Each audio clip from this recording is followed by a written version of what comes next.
Hey everyone, Cody Shirk here in Florida, and there is a major hurricane coming in. You can see the outer bands behind me. But there's also a major storm engulfing the globe right now, and it's made up of a series of small events that by themselves don't look like much, but when you put them all together, you see this larger story that is going to disrupt the globe in many different ways. And I'm going to dive into one area of the world right now that you should know about, because if you understand what is happening here, you can mitigate a lot of risk, but you can also capitalize on a lot of opportunity. And that area of the world is Africa, which I'm going to dive in to right now after I duck this spider web.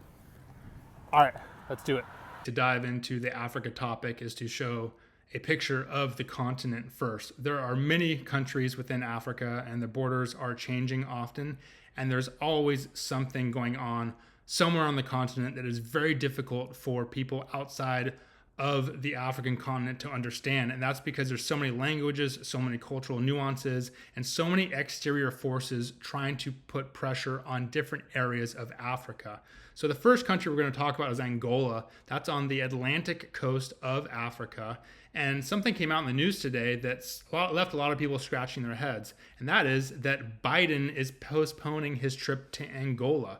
What was he doing going to Angola?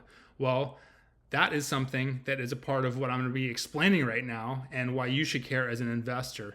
So Blinken is actually going to be going to Angola instead of Biden. They were originally planning to go together, but now it's just Blinken. But late last year, the president of Angola visited the White House, and Biden called Angola critically important and that there was no country more important than Angola for the U.S. What? Most people know nothing about this. And that's because there is a project underway in Africa called the LIDO Corridor, and it's a series of railways that are being connected to be one network to export critical minerals from the interior of Africa to the Atlantic coast so the US and the EU can get access to these minerals. That's definitely not something you're going to hear in the nightly news. So here's another map. You can see this green railway right here. That's called the LIDO Atlantic Railway. There's another blue one down here, the Zambia Railways Limited. And the project right now is to connect the green and blue together. So there's a way to transport minerals from the middle of the African continent all the way through Zambia, through the DRC, and then through Angola to a port, get loaded on ships, and then ship those raw materials wherever, likely the US and up to the EU. Now you see another railway over here, which is this orange one called the Tazara Railway. And that was originally developed by the Chinese in the late 60s and 70s. And that comes to a shock to many people to think about China being in Africa and developing infrastructure. The Chinese, of course, are famous for building railroads, but in the 60s and 70s, did you know China was in Africa? Well, they were. And recently, about a decade ago, actually, in 2012, China reinvested back in the Tazara Railway because they wanted to improve the ability for China to get access to minerals from the middle of Africa to fuel China's huge economic boom. So this is a European website here that explains the LIDO Corridor, which is connecting the Democratic Republic of the Congo, Zambia, and Angola to global markets through this corridor. And you can see there's that same map that I showed you before. And the little bit of background to read this right here, announced through a EU-US joint statement in the margins of the Partnership for Global Infrastructure and Investment event at the G20 in India in September 2023, the LIDO Corridor is a key priority under the G7's PG2. Basically, for the US and the EU to be prosperous into the future, they come together and take on these big projects to fuel the future. And this is a major project for both the EU and the US. Now, the US Department of State in the US has been releasing a series of press releases over the past couple of months, which I'm going to show you a bunch right now, just to give you an idea of the support that the US is giving to this region of the world and to show you what measures they're taking in order to build this corridor, but also provide security to their area in general. So you can see this is the signing of the MOU. This is actually in 2023. This was kicking this project off. This was just last month. This was signed or announced. This is the United States welcoming a graphite production deal between POSCO and Black Rock Mining. I showed you this because This isn't actually with the US in between, but this is Korea, Australia, and Tanzania producing graphite, and it's right next to this region. Tanzania is right next to this whole corridor, and the US is basically cheering on its allies, South Korea and Australia, developing this graphite mine in Tanzania. And it just goes to show the US is building out support in this region. Here's another press release. This came out just a couple weeks ago. Joint Statement of the Mineral Security Partnership Principles meeting of 2024. I've shown this in other videos. It basically explains how these countries right here, South Korea, Australia, blah, blah, blah, blah, blah, all these countries have come together to have an agreement on having access to minerals. But if you scroll down, you can see that there's specific companies that the US and other countries are supporting. And for an investor, this is where you want to be looking. So I'll show you one company, Kobold Metals, which is right here. Look at this. They're finding metals with AI. Very interesting. It shows their Zambia project and their team. They're a US team.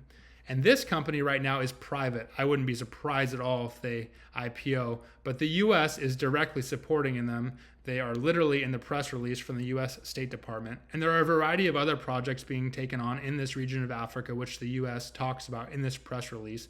I won't go over all of them. Here's the POSCO International BlackRock Mining graphite deal I just mentioned. Now here is another announcement from the Department of State Department.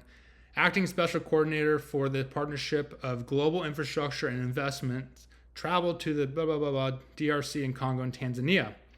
So this just happened. This is to advance ongoing US-led investments in the development of the Libido and Trans-Africa Corridor to explore opportunities to expand the economic corridor to the Indian Ocean. So now the US is looking at extending this railway to the Indian Ocean. This is basically to have transportation ability across the African continent, but also the US wants to establish dominance in this region of Africa with its allies. And again, this just came out about less than a month ago in August, or no, about a month and a half ago in August of 2024.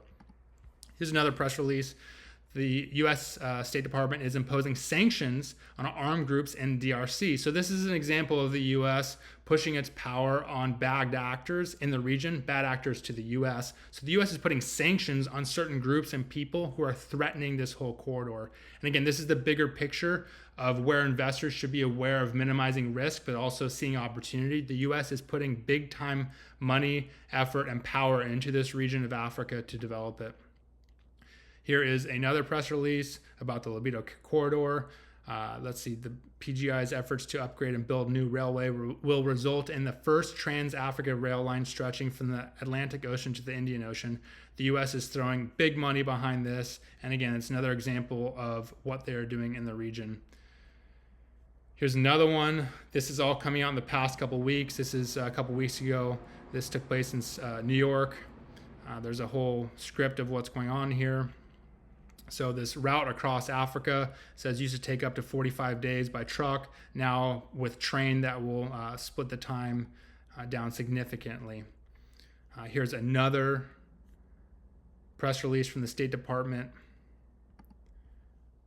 Then the U.S. is also, again, I showed you the sanctions. They're also showing support for certain ceasefires or stability that's transpiring in the region.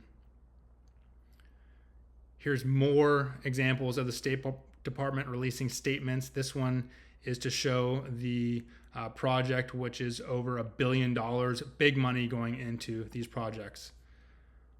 And here is the outline of the partnership between the United States and Angola. It goes through a lot of bullet points here.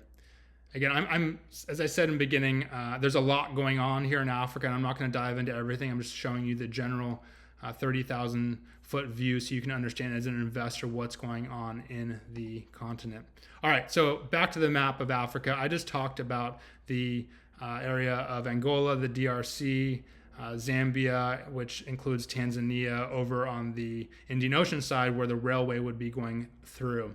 So I want to make my way up here to Mali, Burkina Faso, Niger, Chad, this whole region, which is the Sahel region of Africa. And this is a region where Russia is putting a lot of pressure on right now, and the US and France have more or less pulled out. And this is, again, that bigger picture that you need to understand as an investor of what's going on here. So I sent out a warning about this a while ago that Barrick Gold, who is one of the largest publicly traded gold companies in the world, they're having problems in Mali because the Wagner group from Russia has gone into the country and they've helped the prior Mali government fail through a coup, and now Mali is being run by a rebel force which is supported by the Russians. And Barrick has been getting pressure from the government of Mali, and recently, this is September, a couple weeks ago, Mali had detained some of the employees from Barrick, and now they supposedly came to a deal. But just today, it's now reported that Mali is now demanding Barrick pay $500 million in taxes and fines. And you can see where this is going for Barrick. This is not a good situation. The story behind all of this is that the Wagner group is taking over a lot of these gold mines in Mali. There's some uranium mines as well. And Russia is gaining access to these metals and rare earth minerals. And for the gold, this is one of the ways that Russia is getting around sanctions. Again, you're not going to hear about this in the news because it's pretty complicated, but this is what's happening in this part of Africa. And the US and France have basically pulled out and they're not intervening much at all. So as I said, there's a coup in Mali, there's also a coup in Burkina Faso, and there's also a coup in Niger. And all these coups were supported by the Wagner group and Russia. And as you can see here, it says it's a failure of Europe, just basically losing their focus on what's going on in Africa and allowing Russia to take back over. There's many stories being published. This is about a month ago explaining what's going on here. And there's one side that says, Africa is taking back their land from the colonists like France, which I can understand a little bit of that, but it's also being supported by Russia. So it's kind of, the lesser of two evils perhaps, or maybe just two evils. It's going from France to Russia. Regardless, the lands of Africa are getting exploited heavily by all countries.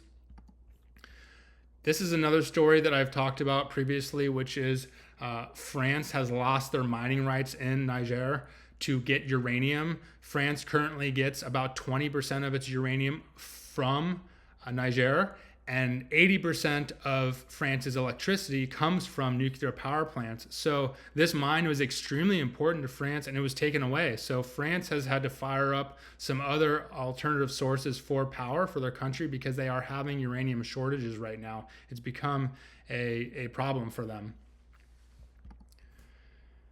There are many stories coming out now that you won't usually see in the West. This is from the Moscow Times, so a little bit biased, of course, coming from Russia, but it blatantly shows how Russia's Wagner group is seeing opportunities in Africa, and this is in the Congo, which is DRC. That is the Congo. And so Russia is definitely doing things around this LIDO project that I previously mentioned that the US and the EU are funding. Russia is absolutely funding certain groups around this project to disrupt the operations. And even Rwanda, which Rwanda was having a war with Congo with an M23 group. There's a bunch of confusing things going on there, but basically understand that Rwanda is not part of this group right now that's creating the LIDO project, which is financed by the EU and the US. Rwanda is now in talks with Russia to discuss nuclear science center. And this is another effort for Russia to have influence in the African region. So I'm going to stop right there because there's a lot going on there. But as an investor, you want to know what countries to avoid and what countries to capitalize on. And as I just showed you, the Sahel region of Africa, if you're a US or Western investor, you want to be very careful. Barrick Gold is in big trouble in Mali right now. They're one of the largest gold miners in the world. And if you're an investor in any other company that's operating in Mali, there's many other publicly traded companies that have gold mines in Mali and Niger and Burkina Faso. You need to be really careful.